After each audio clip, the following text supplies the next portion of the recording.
अस्सलाम वालेकुम दोस्तों, कैसे हो? उम्मीद है कि सब खैरियत से होंगे। अल्लाह आप लोगों को ऐसे ही खुश रखें। आज का किस्सा बहुत छोटा सा है लेकिन सबक बहुत बड़ा है।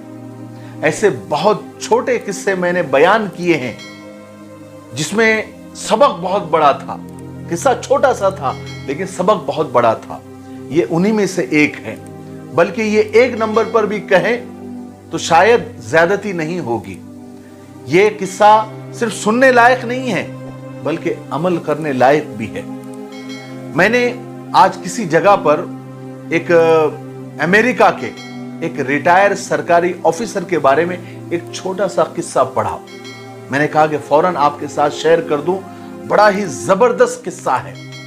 किस्सा यह है कि उस सरकारी रिटायर ऑफिसर को व्हाइट हाउस से कॉल आया, फोन आया, और फोन करने वाले ने कहा कि अमेरिका के सदर फलाने दिन आपसे मिलना चाहते हैं, मुलाकात करना चाहते हैं, मीटिंग करना चाहते हैं।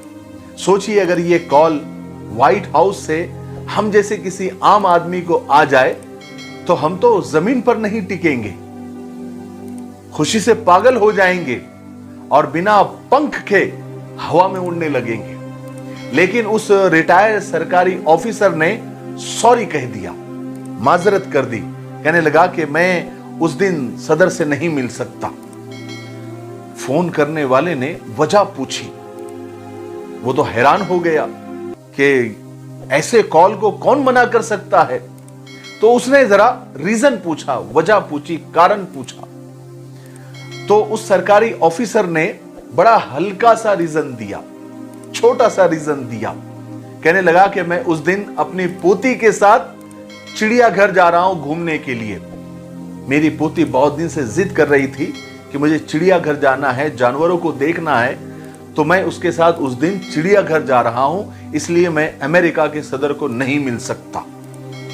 यह जवाब सुनकर फोन करने वाला बड़ा हैरान हो गया और थोड़ा सा नाराज भी हुआ और बड़े तीखे लहजे में उसने कहा कि सर, आप चिड़ियाघर को सदर की मुलाकात पर फौकियत दे रहे हो, यानी चिड़ियाघर को सदर पर अहमियत दे रहे हो। तो उस रिटायर ऑफिसर ने बड़ा अच्छा जवाब दिया। कहने लगा कि नहीं, मैं अपनी पोती की खुशी को सदर पर फौकियत दे रहा हूं। मैं अपनी पोती की खुशी को सदर पर अहमियत दे रहा हूं। फोन करने वाले के लिए यह बड़ी नई बात थी। उसने और डिटेल जानना चाहिए, वजाहत जानना चाहिए। तो उस रिटायर ऑफिसर ने कहा कि देखिए, मुझे यकीन है कि मैं जब सदर से मिलूंगा और जैसे ही व्हाइट हाउस से बाहर निकलूंगा तो सदर मेरा नाम और मेरी शक्ल तक भूल जाएगा, जबकि मेरी पोती इस चिड़ियाघर के सैर को पूरी जिंदगी याद रखेगी। तो मैं घाटे का सौदा क्यों करूं? मैं ये वक्त उस पोती को क्यों ना दूं जो पोती उस सैर को पूरी जिंदगी याद रखेगी? मैं घाटे का सौदा क्यों करूं?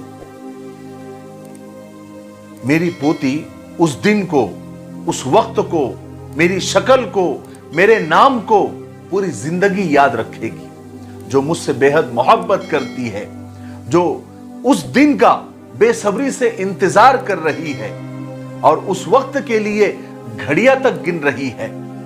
हाय हाय हाय हाय हाय। मैंने जब ये वाकया पढ़ा तो मैंने अपनी कुर्सी के साथ टेक लगाया और आंखें बंद करके देर तक सोचता रहा कि हम में से 99% लोग जिंदगी भर यही घाटे का सौदा करते रहते हैं।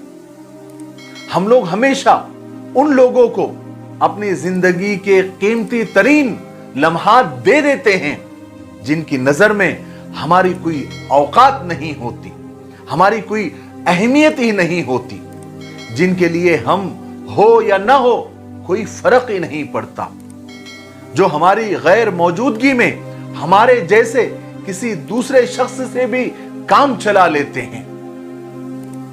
मैंने सोचा कि हम अपने संगदिल बॉस को हमेशा अपनी उस बीवी पर फौकियत देते रहते हैं, अहमियत देते रहते हैं, जो हमारे लिए दरवाजा खोलने के लिए, हमें गरम गरम खाना खिलाने के लिए 2-2 बजे तक जागती रहती हैं। हम अपने बेवफा पेशे को, अपने उन बच्चों पर फौकियत देते हैं जो महीने महीने हमारे लुम्स, हमारे छूने, हमारी शफकत, हमारी आवाज को तरस जाते हैं, जो हमें सिर्फ एल्बमों में, तस्वीरों में देखते रहते हैं, जो हमें याद करते करते बड़े हो जाते हैं, जो हमारा इंतजार करते करते जवान हो जाते हैं, लेकिन उन्हें हमारा कुर्ब नसीब नहीं होता। हम उन्हें उनका जायज वक्त नहीं दे पाते। मैंने सोचा यकीनन हम सब घाटे के सौदागर हैं। आखिर में एक बात याद रखें, रिश्ते पैसों के नहीं, तवज्जो के मोहताज होते हैं। मुझे उम्मीद है कि आज के किस्से का मकसद, उसका निचोड़, उसका लुब्बे लुबाब हम सबको समझ आ गया होगा। इसलिए सबसे पहले अपने रिश्ते, अपने ताल्लुकात, अपने घर वालों को अपना वक्त दिया करें, अपना प्यार, अपनी मोहब्बत और अपना सब कुछ अपने घर वालों के लिए सबसे पहले, उनका सबसे ज्यादा हक है। अल्लाह ताला हमें अमल करने की तौफीक नसीब फरमाए। मेरे लिए, पूरी उम्मत के लिए, पूरी इंसानियत, पूरी मानवता के लिए और हमारे प्यारे मुल्क भारत के लिए और यहाँ की अमन शांति के लिए और यहाँ की तरक्की और उन्नति के लिए खूब दुआएं करते रहे। अस्सलामु अलैकुम व रहमतुल्लाहि व बरकातुहू।